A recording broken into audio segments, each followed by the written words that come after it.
people that are not living congruently with what they value most need external motivation to keep them going. And you can't compete in the world markets needing motivation. If you're not driven from within and you need to be motivated from out, you haven't found your calling yet.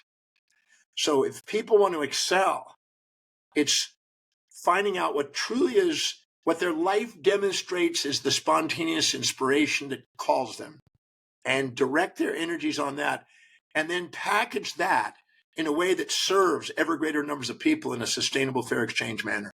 So you're abundantly rewarded for doing what you can't wait to get up in the morning and tap dance to work to do. So people can't wait to get that.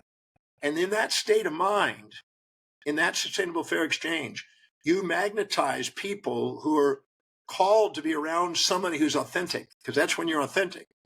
And you draw people, the natural people, the people, places, things, ideas, and events of opportunity keep surrounding you. And you wake up your natural born leader. Everybody has a leader inside when they live congruently with what they value most.